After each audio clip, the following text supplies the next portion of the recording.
Hello, and welcome here in my busy little shop. Today I thought we would just take a little bit of time and make a dog leash. It's a simple project, one that you can complete in just a short amount of time and with limited resources. So let's go ahead and jump in and make this dog leash. So to get started on this project, I've cut a piece of leather here that's slightly over 3/4 of an inch, and it's 7 feet long. So 3/4 inch wide by 7 feet long. Here's the leash I had in my hand there in the beginning of the video. This is also a Latigo leather. Latigo leather is a nice, tough, durable leather to use for things such as dog leashes. I like it because it comes from the factory with waxes and oils already worked into the leather, and it's very weather resistant. The Latigo leather is what they typically use for tie straps on saddles, or they may use it also for leads or reins for an animal. And it's got a little bit of stretch to it, not like elastic, but when an animal hits the end of it with some momentum, it will give a little bit. And so that's also another reason why I like that for a leash. So on today's, I'm just going to use the bolt latch here, and this one here accepts a 3/4 inch strap through it. I'm going to use the Tiger Ritza thread. This is the 0.08. I've got a couple of John James needles here, and I've got my my stitching chisel here. These are diamond stitching chisels from Weaver Leather, and a mallet to help me make the holes. The one I had earlier I made with rivets. You can use rivets to connect it. It's even quicker to make if you use rivets. But I thought I would try to do it with minimal amount of supplies. So we're just going to use the thread that most leather workers are going to have in their shop. So the first thing I'm going to do is I'm going to cut the rough end of this leather off here. This is the butt end of the hide, which is where the most strength is going to be, the less stretch. So I'm going to cut this off and around here.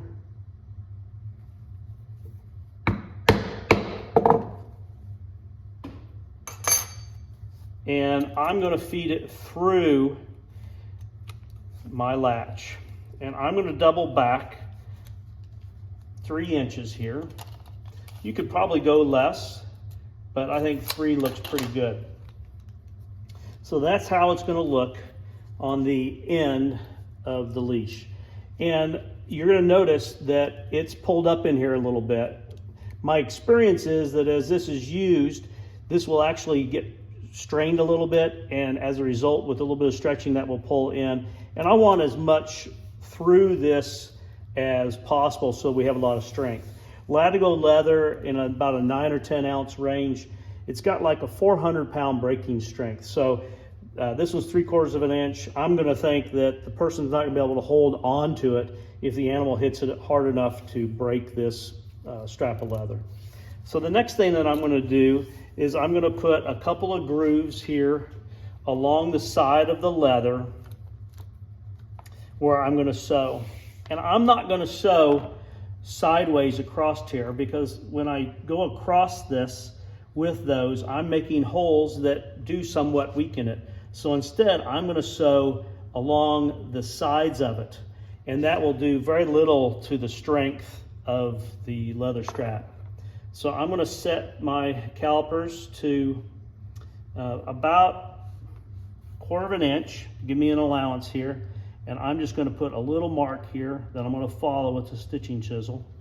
And I'm going to do that on both sides here. All right. So the next thing I'm going to do is I'm going to start here close to the hardware. And I've gone through here. So I'm going to do that and make these holes.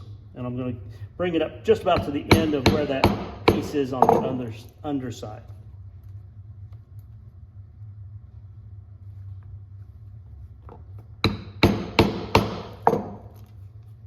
I use the leather on top of the cutting board to help protect the integrity of the stitching chisel.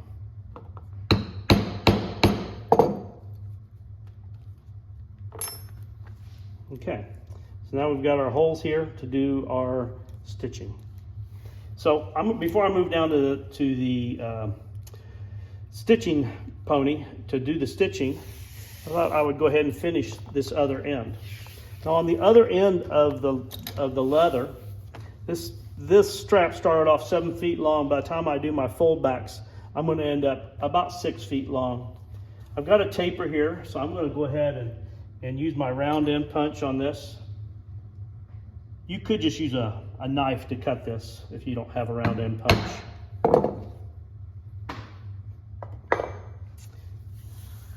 And I like about 9 inches of fold back on here.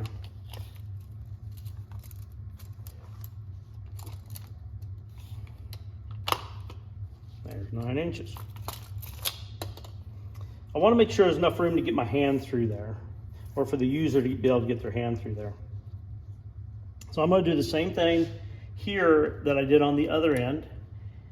I'll mark this along the side here, and I want enough to get about 2 lengths of the stitching chisel here.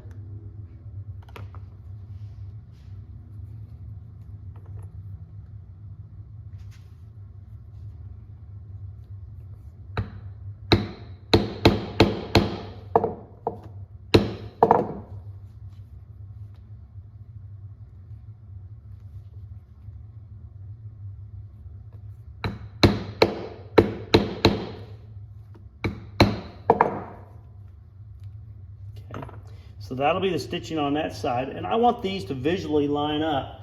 So what I'll do is I'll put a square on here, and I'll bump it against the stitching chisel here. Then I'll bring the stitching chisel over here to the other side so that I am lined up with the far side of the strap.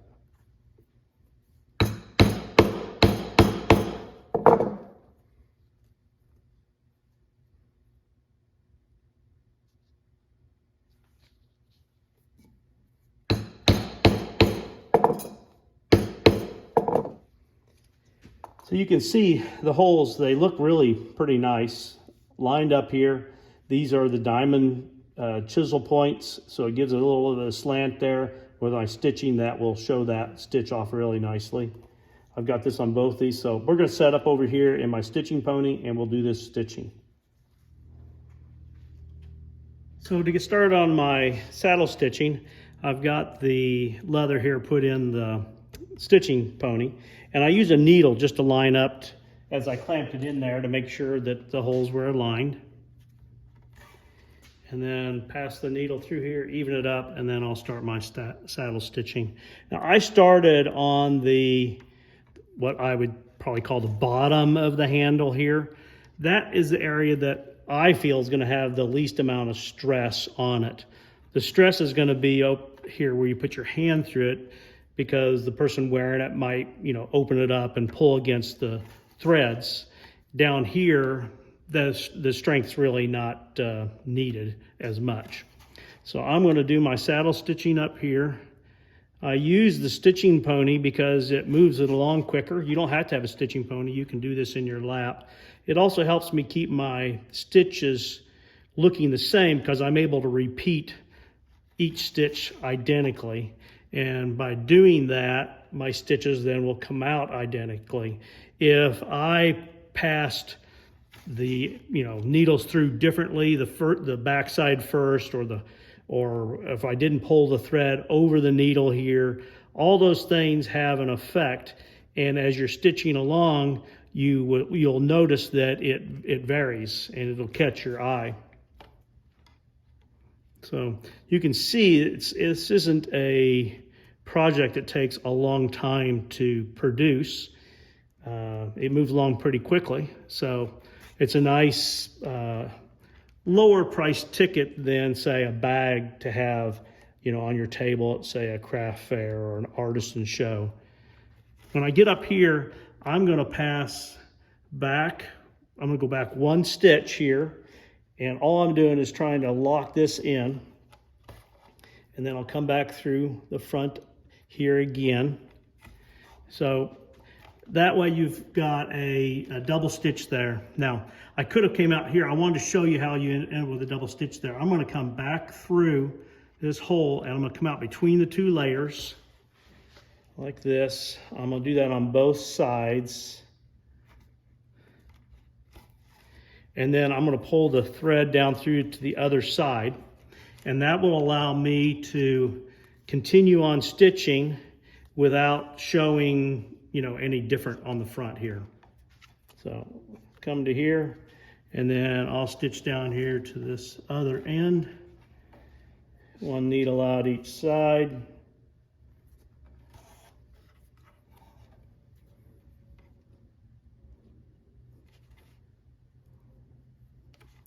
Always harder to see it here on the flesh side. All right, and then I'm going to do the same thing. I'm going to take 1 needle here through, back through the top again. That will lock this top part of the leash together, so it'll hold up to the stresses that are occurring there when you're using the leash.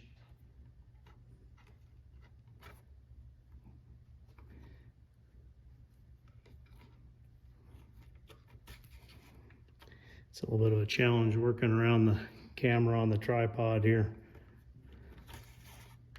When I get down to the bottom here, I will back up or back stitch and bring both needles out what I would call the back side of this leash. And then I will tie a square knot. I'll use my thread zapper to finish off the ends of the thread, melt them down against that knot. And then lastly, I'll tap that thread down into the leather. I'll show you what that looks like, but it makes a more finished look to it, and it keeps the leather from, or the knot from showing. You know what? I'm gonna do it a little differently here. I'll come out between the 2 layers and show you what that looks like. I'm gonna go ahead and come back through here. All right, now, like I did up here, I came out between the 2 layers. So I'm gonna do that here, here, and there. And I'm gonna tie an overhand or a square knot. Right over left, left over right. That way that knot is buried down in between the 2 layers.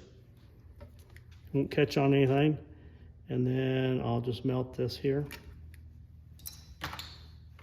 There you go.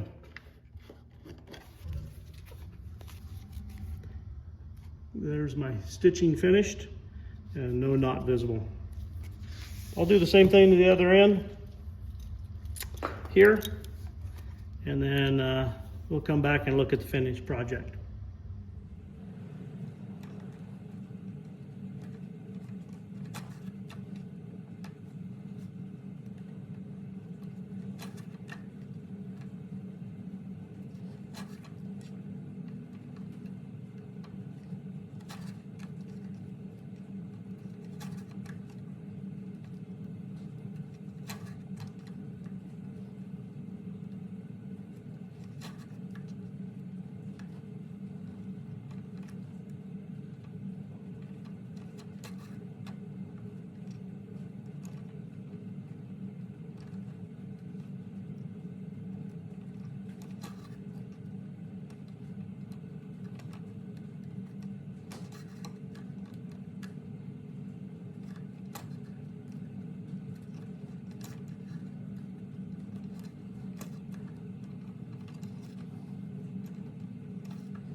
All right, let's go back and review our work now.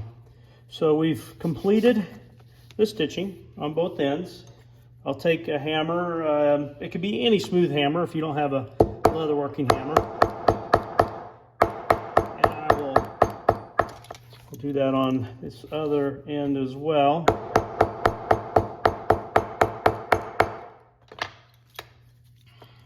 So just like that, you've got a very substantial dog leash. A nice gift for a thoughtful neighbor or a friend or coworker that doesn't take a whole lot to accomplish as far as resources, time or leather. And just like that, you have a dog leash. So hope you enjoyed. Please like, share, and subscribe, and follow along as I make other projects. Have a great day.